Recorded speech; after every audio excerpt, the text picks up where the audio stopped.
So welcome everyone. Thank you for tuning in today. So in today's webinar, we will be exploring topics related to cultivating self-love, self-compassion, and these topics also include learning how to hold space for these and tools to navigate and understand our inner critic as well. So we're going to explore these throughout the evening. So just as a heads up, you might have noticed, but this webinar is actually going to be recorded. It's for continually education purposes. So if you do prefer to be off camera, that's totally cool. We understand. During the presentation, however, the chat function won't be visible, but we'll get to it when we can, especially at the end where we can all connect and kind of go through any questions anybody might have. So before we begin, let me just introduce myself. So my name is Ayesha, and I'm a registered social worker and psychotherapist at Shift Collab. I primarily provide support to young adults, racialized adults, navigating through cross-cultural issues, interpersonal relationships, mental health challenges as well. Hi, good evening, everyone. My name is Elena. I'm a registered social worker and psychotherapist here at Shift Collab. So I provide support to adults residing in Ontario and Manitoba regarding self-esteem, perfectionism, personal development, and stress management. And so I'm really excited about this topic today because it's something that I really like working with, about how we can create and hold space for self-love and compassion. This is an area where a lot of folks struggle in because, sometimes we notice this inner critic of ours can create such a distorted view of our reality and our accomplishments. We don't recognize them as much, that we often end up forgetting to express kindness and compassion to ourselves. And so, what we really hope for you today is just to dive a little bit deeper with becoming aware of what your self critic is telling you and how we can start to change the narrative. And so you may be wondering, what is Shift? Shift Collab is an integrated mental health firm that offers therapy and training across Canada. We have a team of over 100 therapists and 12 support staff nationally. Shift offers training and support and can lead over 300 workshops and trainings in the past 2 years. Shift designs and implements large-scale healthcare solutions and education programs like Maples Therapy Services, if that sounds familiar to you at all, and EAP alternatives. And so Shift essentially strives to continue to make mental health accessible and continues to work towards this goal every day. So before we begin, here's just a brief overview of some of the topics in today's agenda. So we're going to start off with looking into concepts like self-esteem, self-confidence, definitions of self-love and self-compassion. Then we're going to kind of focus on negative self-talk. What exactly is it? After we kind of dive a little bit deeper with what our inner critic looks like and how to recognize it, we're going to learn how do we actually challenge our inner critic? What are some tools that we can put in place to start to learn that skill? And part of that skill and that tool set also includes learning how to use positive affirmations and mindfulness as well. All right. And so as a gentle reminder, some points may resonate with you and others may not. And so really the goal here is just to take away what makes the most sense and fits in, with your own lived experience. And so, as we begin, this is a word you're probably going to hear us say a lot. And so, let's just start by inviting, to utilize the chat function if you feel comfortable. But I'm curious to hear, what does self compassion mean to you? Maybe there's certain words, phrases that come to mind, but what pops into your head when you hear it? And there's no wrong answers here. It's really just a chance for us to see what everyone else and what's their connection to it. So, I could leave a few seconds here for us to just give a chance. If someone wants to chime in the chat, you absolutely can. Julietta said patience and grace with myself. That's I a love great that. point. Emphasis on patience. A great point. Thank you, Julietta. Kathy actually also said taking care of oneself like you would with others. And Jackie also shared showing yourself grace. These are some great points. It's definitely focusing on gratitude, self-compassion, and self-love in terms of what this actually means. Very powerful points. Oh, Danielle also mentioned being kind to my mind. We have another participant. I hope I'm pronouncing this right. Anet, hopefully. If I apologize if that was wrong. Enet. Enet? Was that right? I hope that was better. Yes. Okay, awesome. She said, or they said, acknowledging my own needs. Wonderful. So some really great engagement here. And I think those are all such great ways to describe self-compassion. And as you can see, there's really not one way to describe it. We all have our own connection to it. And I think that's what's really beautiful about this. And so let's first start by defining and understanding what the difference between self-esteem and self-confidence is, as they're often used interchangeably. So, self esteem looks at who you are at the core of your identity, how you view your self worth.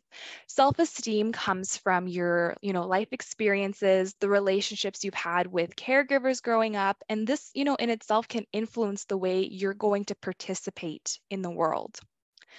But when we look at self confidence, on the other hand, it's how you project yourself to other people based on the trust you have in your abilities to do something in a particular way. And a key emphasis on the word trust here. We trust that we can get it done. And so, why it's important for us to define the two is that it can actually operate, when you think about self esteem and self confidence, they can operate in an individual approach. So, it is possible, for example, to have high confidence but low self esteem. So, consider the example of someone who, has high self confidence when it comes to performing with sports, or maybe they're a straight A student. They trust that they're going to do well, performing a particular sport, like maybe volleyball, or they know that they will do fairly well in tests because they know that they're a strong student. So they trust their ability that they'll do well. But at the core, maybe they have low self-esteem, low self-worth. They struggle with a really critical voice within us that makes us see ourselves in a negative light, often leaving no room for mistakes, which can often create a lot of anxiety and self-hate. Another really common example that I see, especially with, TV shows and things like that, is consider the high school bully. This is someone who portrays themselves as having really high self-confidence. When they go into the room, they own the room.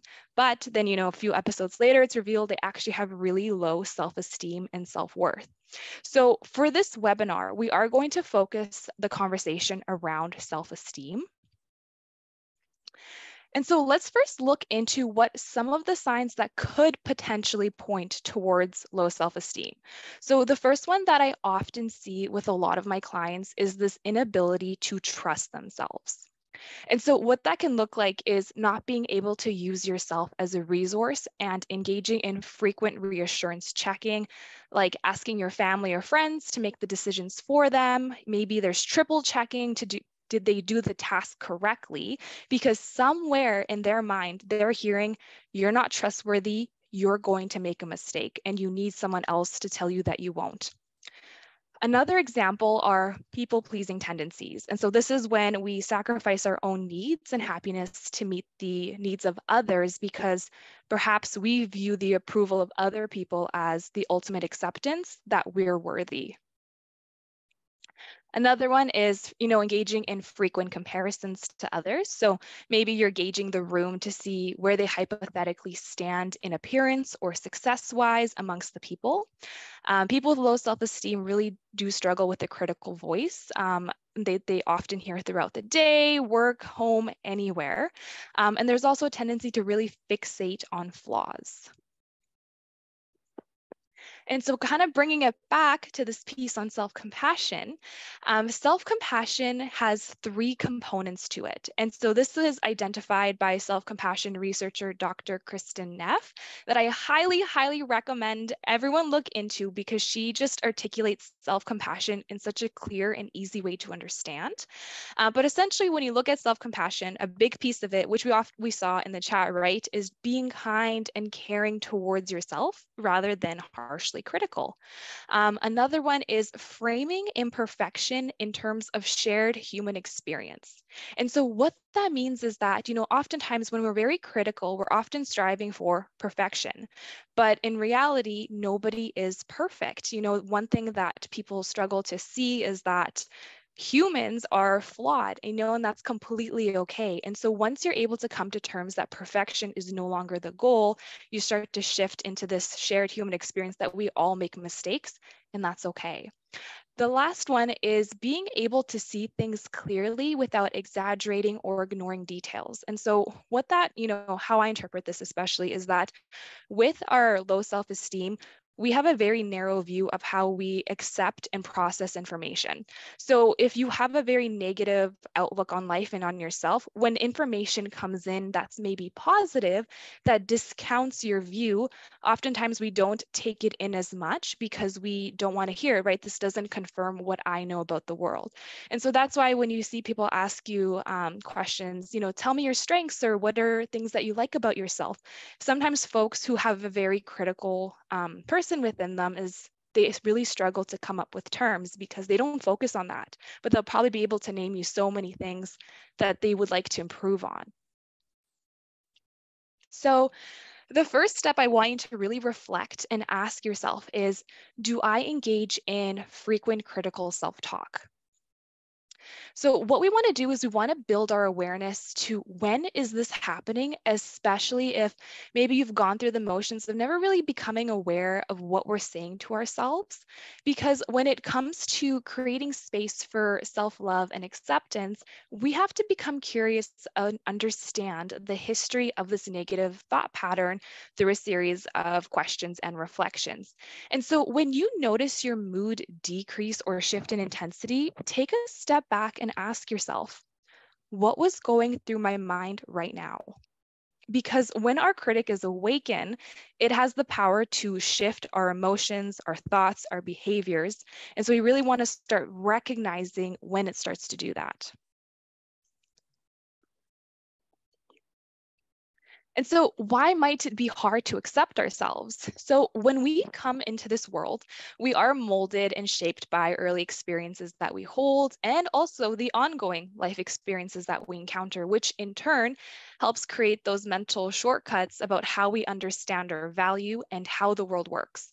So situations such as, maybe experiencing emotional neglect growing up, trauma, this can intensify, having lower self-worth, having an intense critic in our head that can lead us to believe, you're dumb, nobody will love you, get over it. And it really gives off this tough love energy.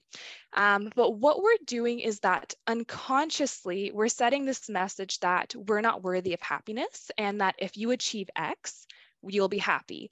But when you get to achieving that goal, that critic is still there. And so we get kind of stuck in this cycle of trying to, be perfect, that you're shrinking the space for self-love, self-acceptance, and it forces us to focus on the flaws. And so where does this come from? Criticism can be a learned behavior from what we heard growing up that we begin to internalize it unintentionally. So the next time you feel this presence of the self-critic preventing you from achieving self-love and compassion, I want you to ask yourself these two things. The first one, how old is this thought? And so what this activity here is trying to do is that I want you to ask yourself when, if you've identified, maybe you're having the thought, I'm not good enough. When was the earliest memory you have of I'm not good enough? What was going around you? What was being said? What were you feeling? Because we want to help you identify kind of the history that you've had with this critic. The second thought is, whose voice is this? Now, this may or may not resonate with you, but when we think about whose voice is being this critical, is it yours or is it someone that you heard growing up say it to you? Or maybe direct it to someone else that you've kind of understood, this is how people treat other people and this is how I'm going to treat myself. So something to reflect on after this webinar. And so as a gentle reminder, it does take time unlearning things like this that have been so ingrained in you, but it is absolutely possible to change the narrative and start to hold space for love and compassion. And when we start showing self-compassion, it can look like a number of different ways, treating ourselves with the same love and patience that we have, to a dear friend or family member, you develop this ability to forgive yourself.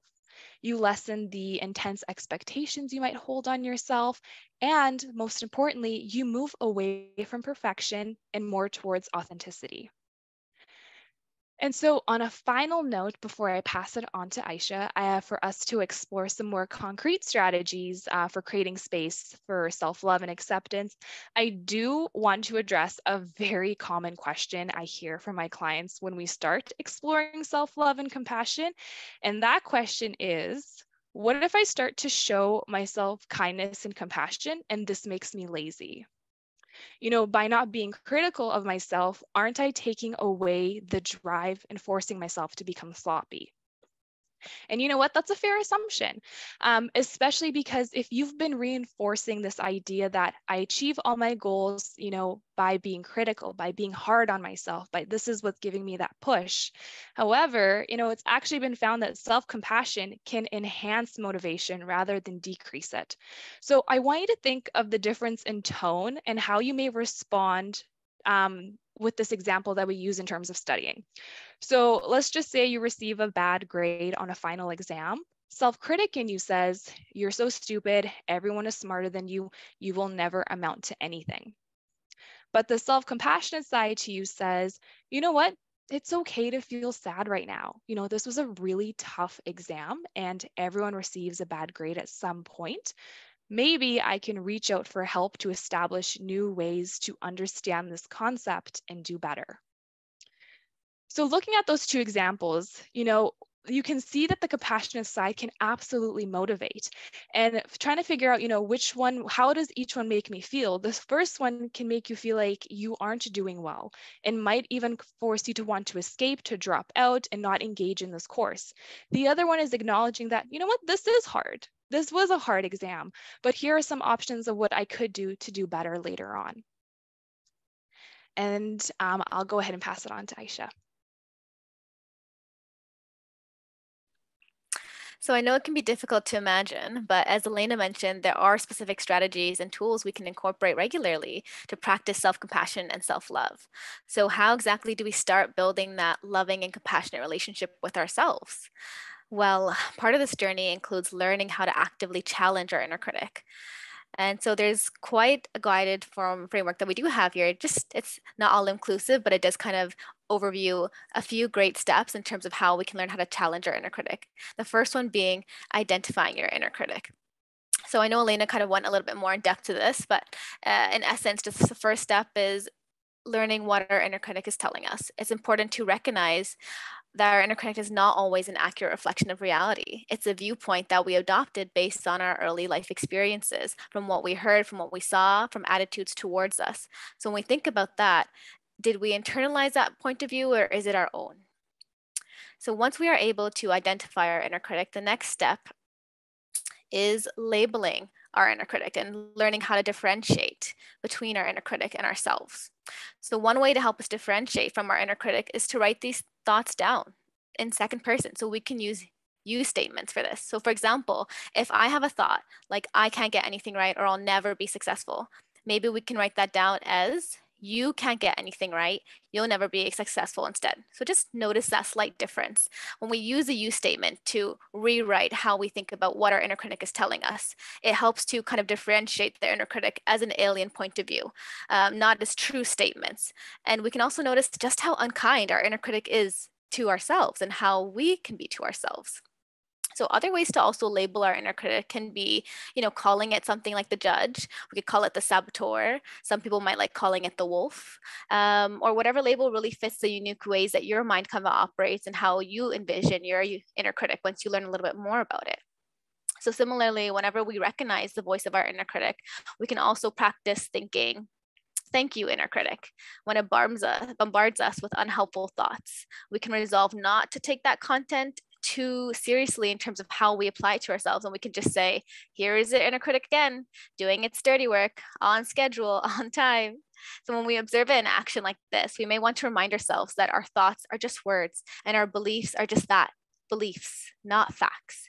So we are not those thoughts and we can learn how to diffuse ourselves from those thoughts.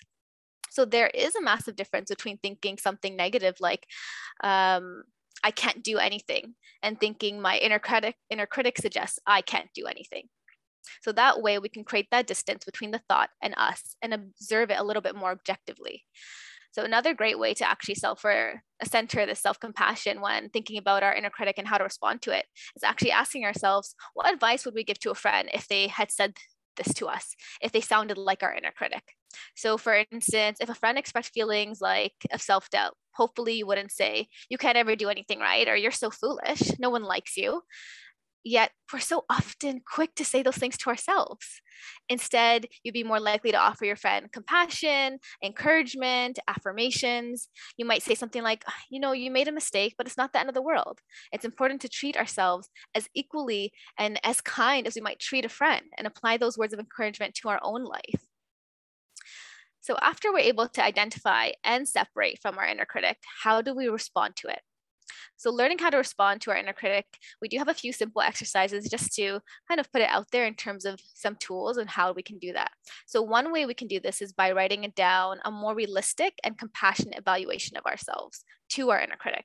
So for example, if I had a thought telling myself that I am an idiot, instead of saying that to myself or even using the you statement, you're such an idiot, I might say something like, I might struggle at times, but I'm smart and competent in my own ways.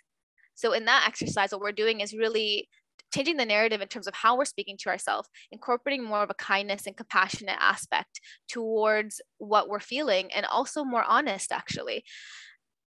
So another way we can respond to our inner critic is also examining evidence. So oftentimes we're a lot more wired to really give into our negative thoughts and not challenge those negative thoughts because they are so automatic. So for instance, once we can learn to identify our inner critic and separate from it, what are those critical thoughts? Writing them down, maybe even on a sheet of paper, or even on an app, perhaps. You can open on your notes app, for instance. If the thought is, say, I'm never going to be able to quit my job and run my own business, write that down. Now let's take a pause and examine the evidence for that thought. So on one side of the paper, if we make a column, for instance, we might write the evidence that supports this thought. And so you start listing a bunch of things that you think supports that thought. And then on the other side, start writing the evidence that actually challenges it. And this might be a little bit harder, especially because we're so used to, priming ourselves from our negative thoughts, giving into it. It does take extra seconds or extra time to actually challenge ourselves when we're thinking about this. And so once you kind of have that down, written all down or typed up, you can start to look at it a little bit from a whole picture. Looking at both sides of the evidence can really help us challenge our own negative thoughts, especially when they're overly negative. And this tends to happen a lot with our inner critic. So when we're talking about, after responding and separating from our inner critic, one important aspect is also refrain from acting on just our inner critic. So when we're thinking about what our inner critic tells us, working through this guided framework can allow us to, take actions that represent more so of our own point of view, who we want to be, and also what we want to achieve. Our inner critic might get louder, especially throughout life or through different circumstances, but learning how to tell it to stay in line, and kind of learning how to identify, separate, and respond to it, we can learn to act on what we actually want from our lives, from a more compassionate and accurate way from our own selves in terms of our own values as well. So one common way our inner critic may speak to us is through comparing ourselves with others. Now I know this one's pretty common, especially for everyone. The comparison trap is very real, and I know we can all fall into it. So when we think of setting boundaries, I know we often think, okay, I'm setting boundaries with somebody else, this person or that person, but we often forget to set boundaries within ourselves. So what does that actually look like, and what does that mean? So when we're thinking about comparison and self-esteem, our self-esteem does have a lot to do with comparison. And we often tend to evaluate ourselves, our value and worth based on this comparison to other people or other people's achievements. So it can be really hard building our own self-esteem when we're building it on those wrong principles, on other people's achievements and not our own. So a significant part of learning how to set boundaries is also learning how to identify when those comparisons are happening and how to challenge them. So that might be, identifying certain triggers when you notice the comparison trap is occurring and how to address them. So for example, especially in the digital age and using social media, this can come up a lot. So when talking about comparing ourselves, social media use can be a trigger sometimes and a catalyst for some of these negative thoughts in terms of how we see ourselves. So for instance, if you want to know if this is happening to you, if you might experience it, one thing to do is to notice when you start the comparison trap. When exactly is it happening? Are there certain posts, certain accounts, certain words as you're scrolling through or on the explore page or whatever social media app, which social media app? These are all important questions to start to cultivate and reflect on what's actually happening when you're on social media. How much is it serving you? So once we kind of identify any sort of triggers when the comparison trap is happening and getting some more information, we can start to set some boundaries. So for example, when setting boundaries with social media, this can look in a few ways. One way would be limiting social media use. If you find that, say you're on it hours of a day, you can start to slowly but surely kind of reduce that time usage. And there's so many ways to do that. It could be, if you find difficulty doing it yourself, there's lots of different apps and functions on our phones these days to set a timer, to cultivate more of that mindfulness and presence with others as well. And that includes yourself. So when we're noticing which posts also impact us, part of addressing that is also filtering. So once you kind of have an idea of what's been impacting you, you can look at those accounts, maybe unfollow some accounts, maybe restrict certain accounts, maybe follow more accounts where you're seeking connection instead. So whenever you're also pulling to check social media, ask yourself why you're doing so. In what way are you doing this? What are you seeking from this? So in terms of that, you can ask yourself, are you doing it because you're comfortable? Are you doing it because you're bored?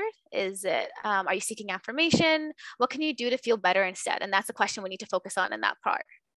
Another aspect in terms of setting boundaries with ourselves is also practicing gratitude, and try to focus on what you do have rather than what you don't have, especially when we're thinking about the comparison trap and kind of how impossible it is to measure yourself to something else and everyone else. It's really more important to try and focus on yourself so you can minimize how much comparing yourself to others is impacting you. And in terms of choosing what you want to consider to be part of your self-esteem, that's related to your own self and not other people. So while setting boundaries is an act of self-care, practicing affirmations is also a great way to cultivate self-compassion and self-love. So what exactly are positive affirmations? Well, positive affirmations can be positive phrases or statements that we can use to challenge and eliminate any negative and helpful thoughts in terms of addressing them. They tend to help us cultivate more of a positive outlook in terms of building increased contentment with ourselves and our lives. So like any tool, however, they do require regular practice because it is part of priming your brain and building these beliefs with our mind. So with consistency, we can create that change from within. So how exactly do they work?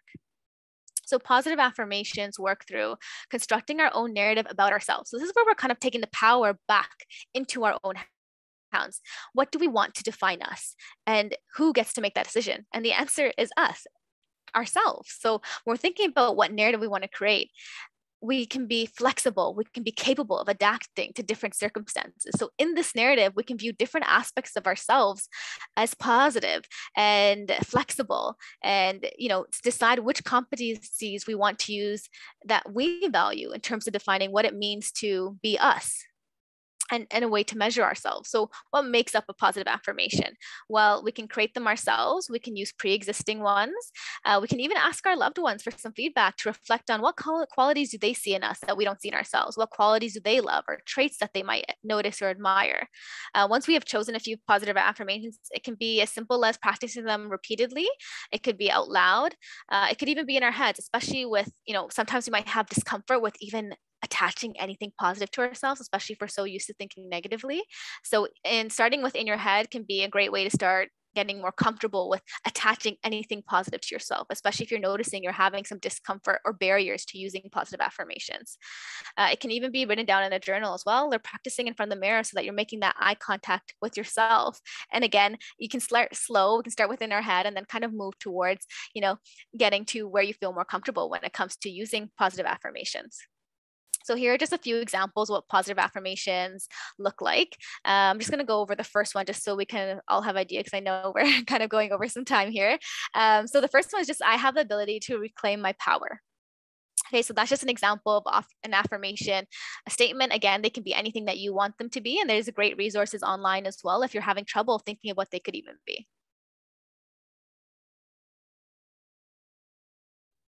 Okay, so yes, thank you everyone. If you do have to go, we completely understand. We're almost at the end, but we also want to just introduce a few more strategies so the first one, or a couple of the ones that we've covered now, this one is called the loving kindness meditation.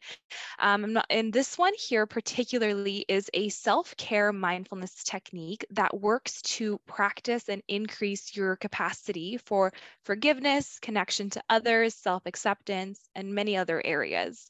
So during this loving kindness meditation, what you're doing is you're bringing attention to loving energy towards yourself and others. And so just like I want to also prepare you for what might come up when you do this practice. And I have seen it, make some folks really emotional when doing this practice. But I do encourage you, sit with those emotions and just notice how it feels and allow whatever is coming up to be released.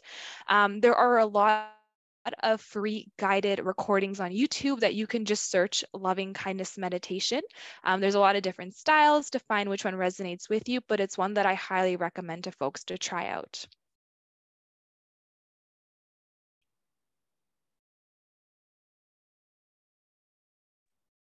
Oh, you're muted. Oh, this is Okay. the rookie mistake. So as we come to an end, I just want to highlight the key theme of this webinar, and that's the power of our inner dialogue and how life-changing that can be when we try to take some power over it, in a way where we can shape what we want to tell ourselves in a way with more kindness and compassion.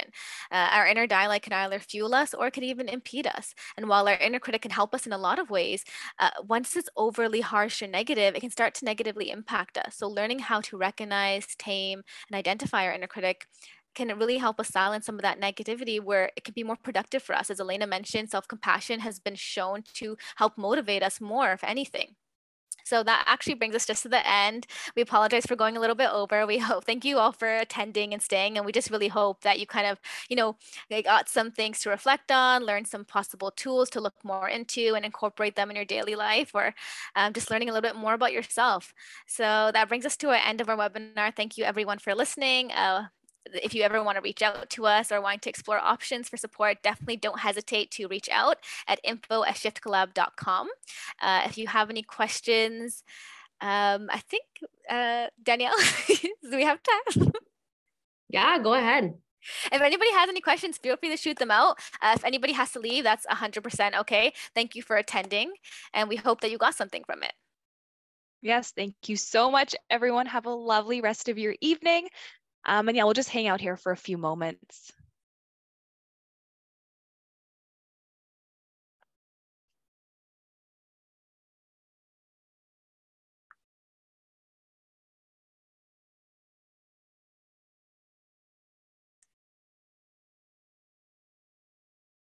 So I know Elena can't see the chat, so I'll just quickly say out Julietta, Flo, Jamie, Paul.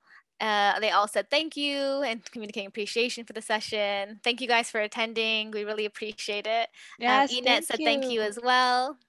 Oh, so lovely. Yeah, thank you everyone so much. And definitely check out if there's more events that you're curious to check out that Shift is having. I know Danielle probably linked it into the chat. Yeah, she did. I knew it. Always on the ball. So that's wonderful. Okay, well, everyone have a great night. Thank you for attending.